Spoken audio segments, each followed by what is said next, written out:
Muy buenas noches, que nuestro Señor continúe bendiciendo sus vidas. Les saludamos desde aquí, desde la ciudad de Brandon, Florida, hoy miércoles 1 de julio. Le damos gracias al Señor por su infinita bondad, su infinita misericordia. Le damos gracias al Señor porque podemos decir que hasta aquí Él nos ha ayudado cada miércoles con una disposición nueva de acercarnos a la Escritura, de poder depender de Él, de su enseñanza, de su consejo, de su bondad. Mis amados, hay una riqueza incalculable en la palabra de Dios para cada situación, para cada etapa de nuestra vida, para cada tiempo, para cada temporada de nuestra existencia. A tiempos buenos nos gozamos, nos alegramos, hay júbilo en nuestros corazones, hay alegría en nuestras vidas. En tiempos de dificultad sabemos que la tristeza, el dolor viene como ríos, ¿no? Tratar de destruirnos, pero mis amados, siempre contamos los tiempos buenos, los tiempos no tan buenos, con las misericordias de Dios. Por eso que la palabra de Dios dice que las misericordias del Señor son nuevas cada mañana, para cada necesidad. Y hoy entonces, avanzando en este libro maravilloso, el libro de Ruth, que fue escrito, o los acontecimientos sucedieron durante el tiempo de los jueces, donde en esos tiempos, dice la Escritura, cada quien hacía lo que bien le parecía y que no había, uh, no había control, ¿no? De parte de los líderes, de aquellos que gobernaban la nación, sino que se dejaban llevar por sus impulsos, por sus deseos, y eso lo sufría el pueblo de Dios. Y constantemente entonces nuestro Señor, expresando su infinita misericordia, traía entonces disciplina, corrección, y nuevamente entonces el pueblo de Dios experimentaba la gracia, el favor de Dios, pero esa era la constante en ese tiempo. Entonces fue que aconteció la historia tan maravillosa de la vida de Ruth, el libro de Ruth. Ya hemos visto personajes que nos han enseñado grandes lecciones. Hemos visto entonces a Elimelech, sus hijos. Hemos visto a Noemí, su dolor, su angustia. Hemos visto a Orfa, que regresa.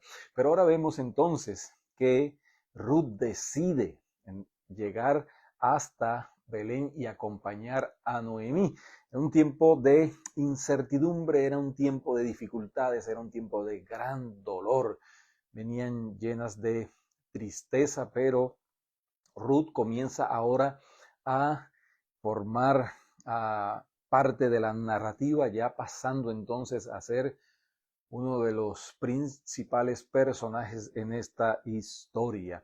Le pedimos al Señor entonces sabiduría, dirección de lo alto, y ahora vamos a ver entonces luego unas reflexiones preciosas, maravillosas, desde el verso 1 hasta el verso 13.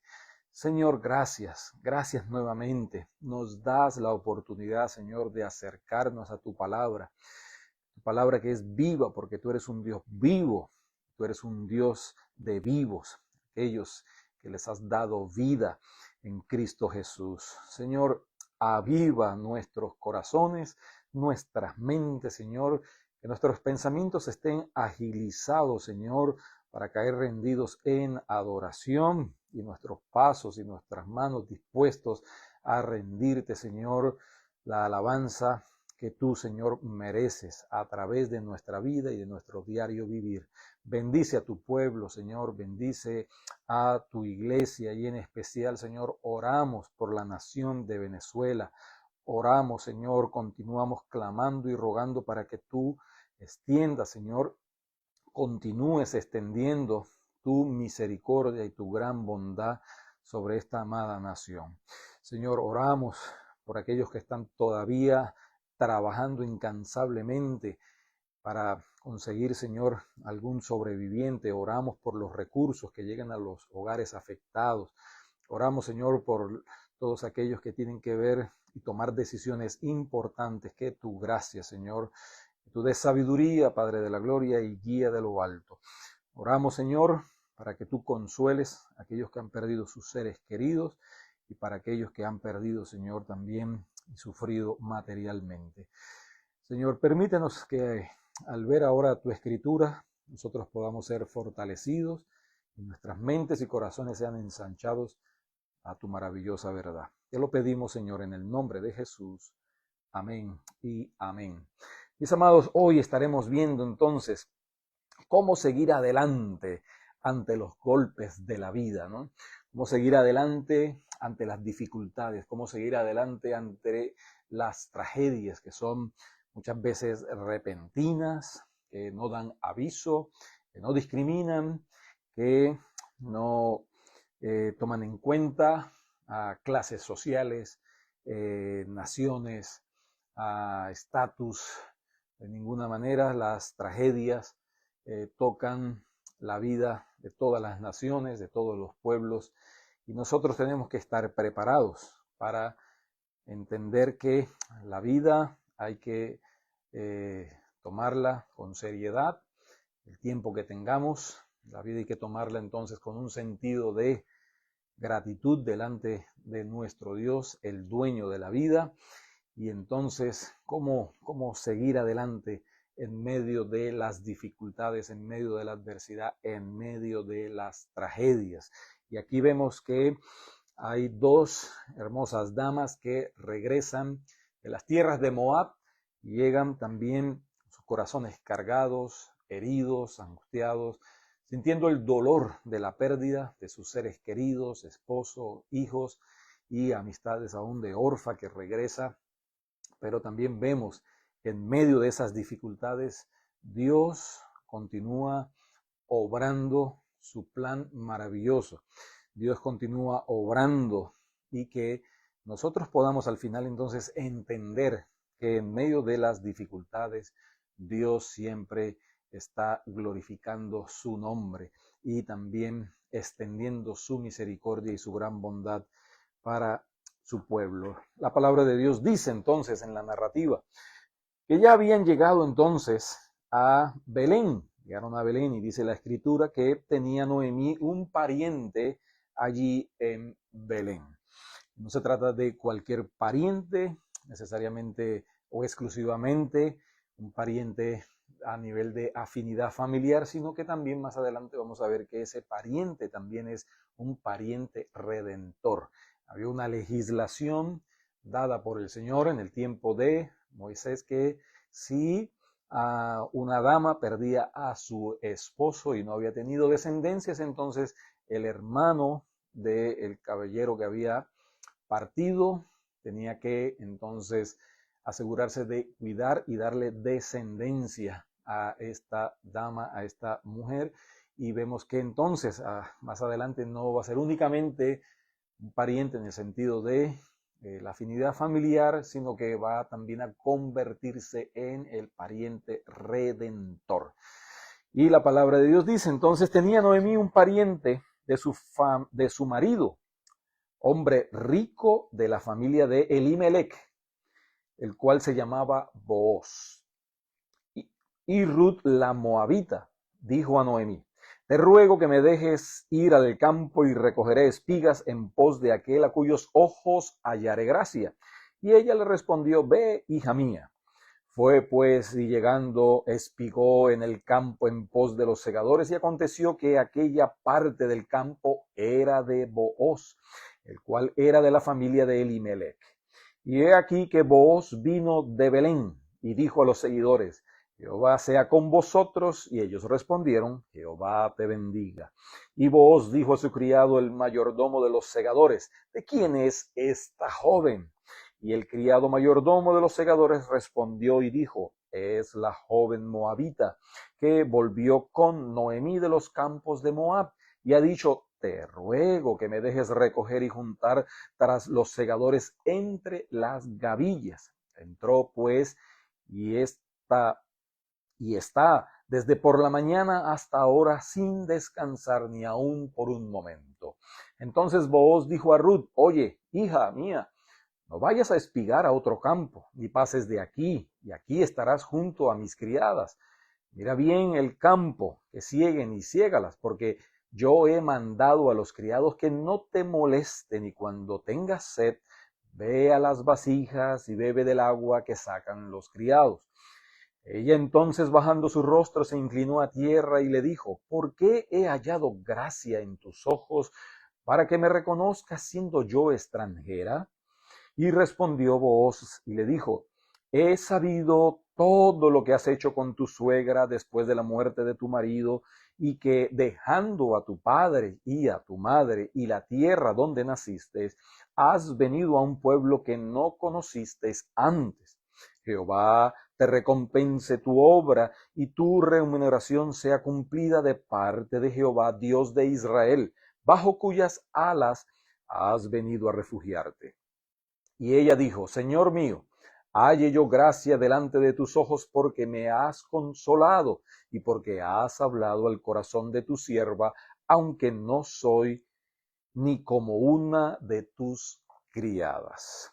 Así que vemos esta maravillosa historia que en medio, mis amados, en medio del dolor, Noemí había salido con su esposo de Belén a causa del hambre, y ahora escucha que en Belén Dios ha visitado y ha provisto después que pasó esa hambre, y ella entonces regresa y consigue las dos cosas que más estaba necesitando: que alguien la redimiera, que es lo que vamos a ver más adelante, y consigue entonces a un pariente, y este pariente también es una persona rica, pudiente, que tiene mucha influencia, y era justamente lo que estaba necesitando Noemi, y más adelante también Ruth, ¿no?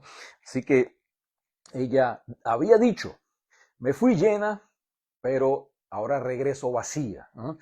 Mis amados, ella no era consciente de lo que Dios estaba haciendo aún, ¿no?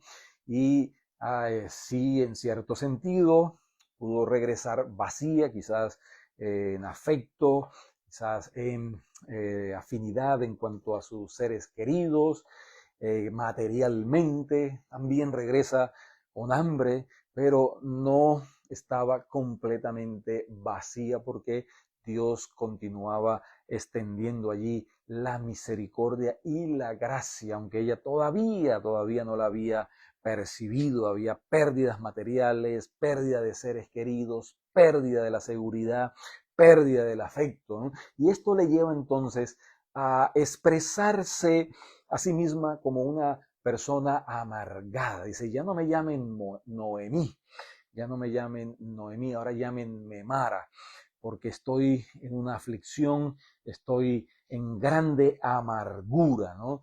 Y hay un peligro, que esa amargura constante en nuestra vida nos lleva a tomar conclusiones erradas en cuanto a nosotros mismos y en cuanto a la persona de Dios, ¿sí?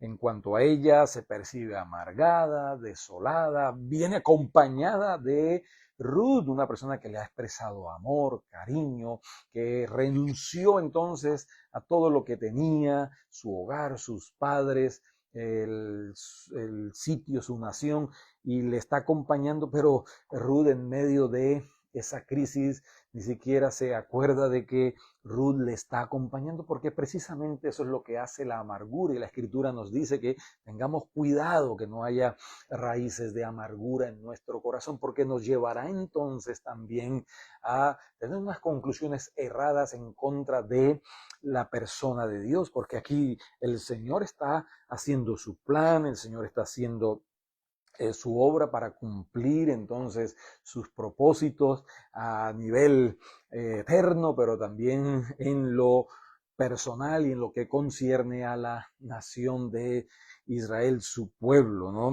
Por lo tanto, ella todavía no ha percibido, ¿no?, que el Señor es nuestro amparo, que el Señor es nuestra ayuda, que el Señor es nuestra esperanza, ¿no? Pero aún en medio de esa crisis, lo último que ella pierde es la esperanza, porque ella escucha lo que Dios está haciendo y eso le lleva a regresar entonces a la nación. Y esa pequeña gota de esperanza puede convertirse en un mar de consuelo, ¿no?, y de restauración en el corazón de la vida de Noemí, algo que veremos más adelante. Ella aquí no tiene entonces una dificultad teológica, no tiene un error teológico en cuanto al conocimiento de Dios. Ella ya ha hablado de la bondad de Dios, de la misericordia de Dios, ¿no? Pero el problema aquí básicamente es que ella tiene un problema en cuanto a dividir, en cuanto a separar los atributos de Dios. Sí, Dios me ha juzgado, Dios me trata así porque me lo merezco, ¿no? Dice el verso 20, yo me fui llena, pero Jehová me ha vuelto con las manos vacías. ¿Por qué me llamaréis Noemí? Ya que Jehová ha dado testimonio contra mí y el Todopoderoso me ha afligido, ¿no? Entonces, por un lado tiene un concepto de la misericordia de Dios, pero por otro lado tiene un concepto también de la justicia de Dios, que está llevando a tenerle una separación en cuanto a esa verdad de los atributos de Dios. Y lo que nos enseña la Escritura en toda su extensión es que no hay una separación, hay una perfecta unidad. Dios es justo y cuando hace actos de justicia está mostrando también su misericordia. Dios es misericordioso y cuando hace actos de misericordia, entonces está mostrando también su justicia. Dios es santo, pero también Dios es amor. Él cuando hace su obra y expresa su santidad, no está renunciando a su carácter amoroso para con su pueblo. Y aquí en medio de esa crisis, pues entonces ella se le olvida, ¿no? Dice, bueno, sí, Dios está haciendo justicia, pero se me está olvidando entonces que Dios es misericordioso. Y por un lado es verdad, la palabra de Dios dice que por la misericordia del Señor no hemos sido consumidos, pero también dice la Escritura que las misericordias del Señor son nuevas cada mañana, y había amanecido entonces en el corazón y en la vida de Noemí, y ella todavía estaba allí sin percibir cada mañana que el Señor estaba extendiendo su gran e infinita misericordia. Así que ahora vemos aquí la expresión de la misericordia de Dios a través de un personaje que también irrumpe en la escena, que es Booz. Booz, básicamente podemos describirlo como una persona sin tacha, como una persona respetuosa, podemos definirlo también como una persona compasiva, pero también lo describe la Escritura como un redentor, así que todo esto está apuntando simbólicamente a la persona de Cristo Jesús. Cristo es perfecto, mis amados, Cristo es compasivo y Cristo es nuestro redentor, ¿no? Qué maravilloso que el Señor viene en medio de esa crisis, el Señor está mostrando su misericordia y tenemos entonces a este personaje Booz. El significado de Booz puede significar fuerza, puede significar vigor, pero también puede significar rapidez, ¿no? Y es lo que describe, él fue rápido en mostrar su fuerza y fortalecer entonces la vida de Ruth y la vida de Noemí, ¿no? Entonces vemos que él no tenía que estar por allí, pero Dios dirige todas las cosas, su providencia, su plan, su sabiduría, hace, ¿no? Permite, dirige que Booz visite su campo, ¿ok? Cuando pudo haber permanecido en la ciudad de Belén, cuando pudo haber permanecido descansando, disfrutando, siendo el dueño allí entonces de esos territorios y de esos sembradíos. Y él entonces está y viene allí a hacer presencia, ¿no? Qué maravilloso. Así que vamos a ir en lo adelante viendo algunas descripciones de este personaje, ¿no? Que dice la escritura que era descendiente de Elimelech y que él podía entonces cumplir con la ley mosaica de el pariente redentor. Es una persona también pudiente, que es muy rica y puede entonces costear entonces los gastos y la manutención, y luego entonces como esposo de Ruth, sustentarla y proveerle el amor necesario, ¿no? Allí vemos entonces que él llega, ¿no? Y se hace presencia en Belén y dice, y he aquí, ¿no? Qué precioso, ¿no?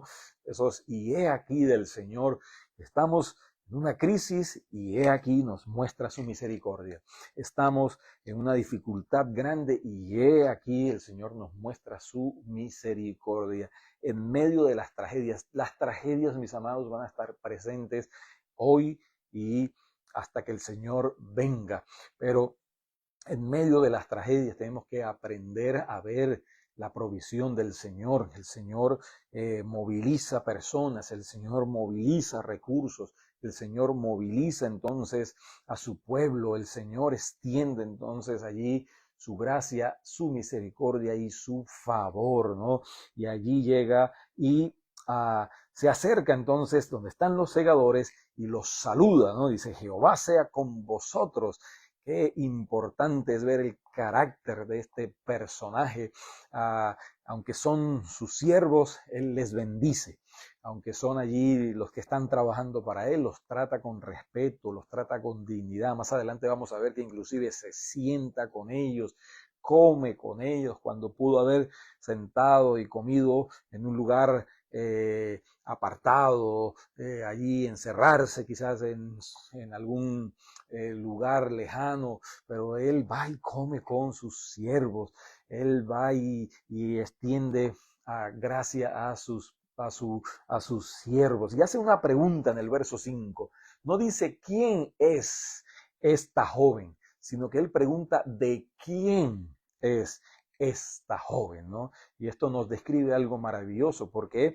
Porque Ruth no tenía a quien la amparara. Ruth estaba allí hambrienta, ¿sí? Desamparada, sin refugio, ¿no? Ella sale y le pide permiso a Noemí también para ir y cegar, ¿no? También vemos otra ley aquí del Antiguo Testamento en Levítico capítulo 19, versos 9 y 10, que Dios había dicho que cuando cegaran allí los cultivos, que dejaran en el camino en ciertas áreas espigas para que los desamparados viniesen y tomasen de eso y tuvieran provisión. Pero ella es respetuosa, ella le pide entonces permiso a Noemí para ir y cegar, ¿no? Y es con un ruego que lo expresa. Cuando llega allí también se dirige con respeto a los que están trabajando. En el verso 7 dice que ella dijo, te ruego que me dejes recoger y juntar tras los segadores. Pero también ella es atrevida, ¿no? Ella es dispuesta, porque va más allá inclusive de lo que estipulaba la ley. La ley decía que en el camino tenían que dejar allí espigas para que recogieran los necesitados, pero ella pide permiso para ir hasta las gavillas, hasta donde estaban los almacenes. Qué maravilloso, pero lo hace con respeto, pero lo hace también con una disposición, ¿no? Esto nos va enseñando allí el carácter del personaje de Ruth, ¿no? Ella también nos muestra en este capítulo que no se quedó únicamente añorando, anhelando alguna provisión, que la comida bajara allí del cielo y apareciera sobre su mesa. Ella se dispone, ella pide permiso, pero se levanta, va al campo, llega al campo, pide permiso, pero se adentra, llega hasta las gavillas, trabaja incansablemente. Vea cómo lo describen los siervos. Dice que ella entró pues y está desde por la mañana hasta ahora sin descansar ni aún por un momento, ¿no? una mujer trabajadora, ¿no? Entregada, dispuesta, un carácter encomiable, digno de imitar, ¿no? Y luego vemos que ella también es alabada por el mismo Booz cuando le dice que es sabido lo que has hecho con tu suegra después de la muerte de tu marido y que dejando a tu padre y a tu madre y la tierra donde naciste, has venido a un pueblo que no conociste antes. Y allí entonces vemos nuevamente el carácter de Booz, porque le dice: Jehová te recompense según tu obra, y tu remuneración sea cumplida de parte de Jehová, Dios de Israel. Qué hermoso, ¿no? Qué hermoso allí, ¿no? El carácter tanto de Ruth como de Noemí. Así que vemos, mis amados, que Dios está ahora expresando su misericordia a través del personaje de Booz, porque Dios siempre obra en las horas más oscuras de nuestra vida. Noemí tenía la mirada puesta en las dificultades, ¿no? Estaba afligida, viuda, desamparada y no había percibido la misericordia de Dios. Booz tenía su mirada en las misericordias de Dios y Dios tenía su mirada de misericordia sobre su pueblo, sobre Ruth y Noemí. Qué maravilloso. Dios tiene su mirada de misericordia sobre su pueblo.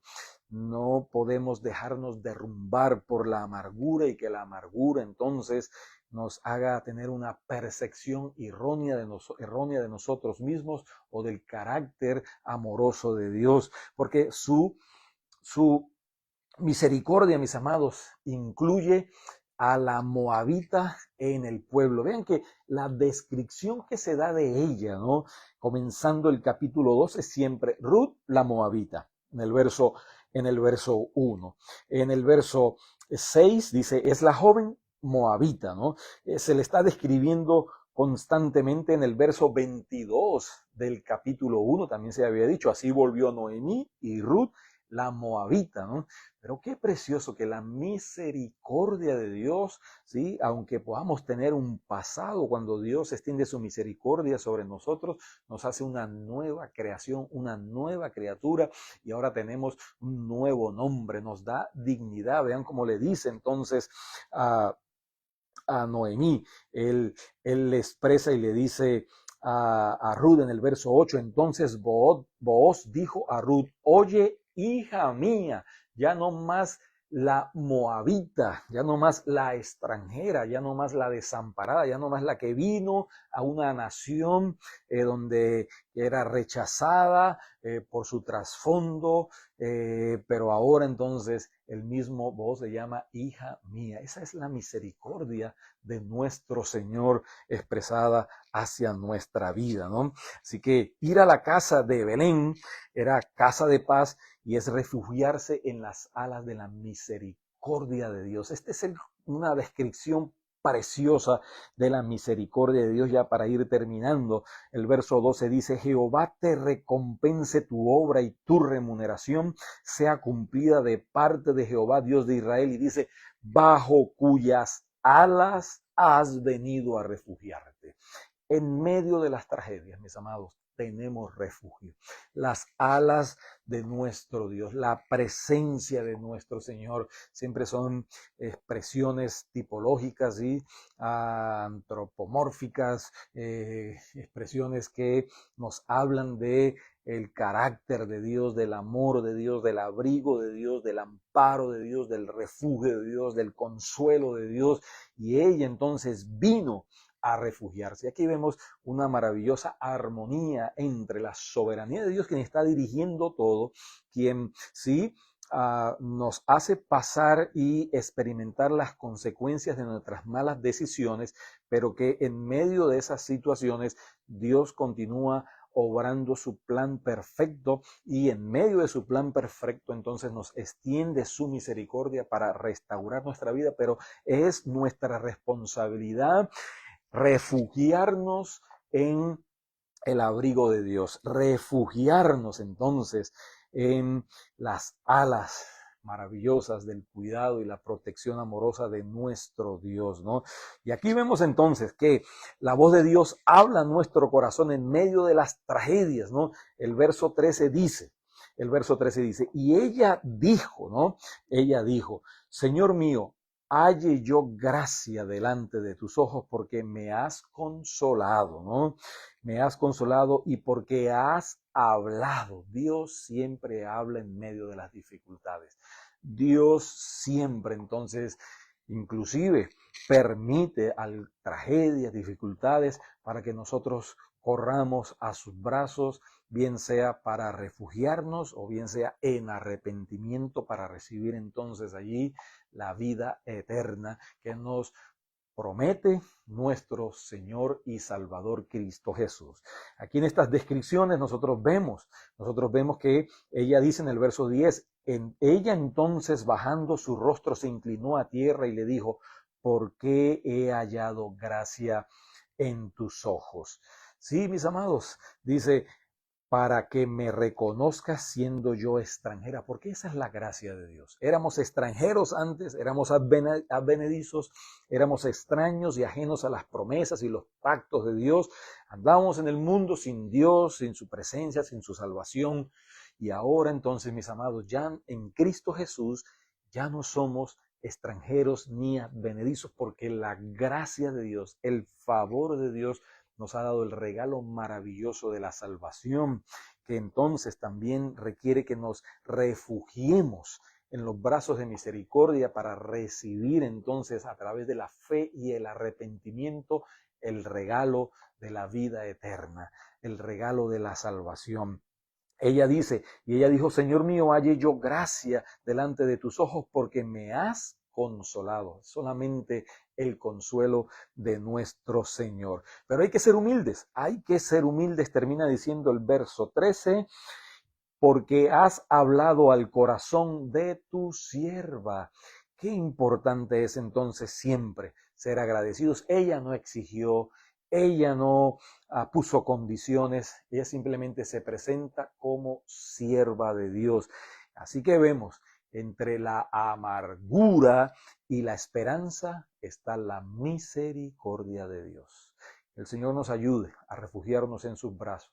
Que el Señor nos ayude a mirar en medio de las crisis, en medio de las tragedias, su maravillosa misericordia y que nosotros seamos humildes para entonces escuchar su voz y presentarnos de Él humildemente. Señor, gracias. Gracias por tu palabra. Ayúdanos, Señor, que esta tu verdad llene, inflame nuestros corazones, transforme, cambie y renueve nuestras vidas.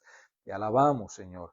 Continúa extendiendo tu misericordia, Señor, sobre todo necesitado, especialmente en esta hora crítica en la nación de Venezuela, el pueblo de Dios, la iglesia, y que las personas, Señor, que no te conocen puedan ver, Señor, la salvación que ofrece solo y únicamente el Redentor, Cristo Jesús. Te lo pedimos, Señor, en esta hora, en el nombre de Jesús. Amén y amén. Mis amados, como siempre, cada miércoles una mirada al libro de Ruth y de la misma manera les invitamos a alabanza, júbilo y la exposición de la poderosa palabra de Dios cada domingo. Domingos 11 de la mañana, Alianza Cristiana y Misionera, Casa de Oración, Brandon, Florida. Dios les bendiga, Dios les guarde.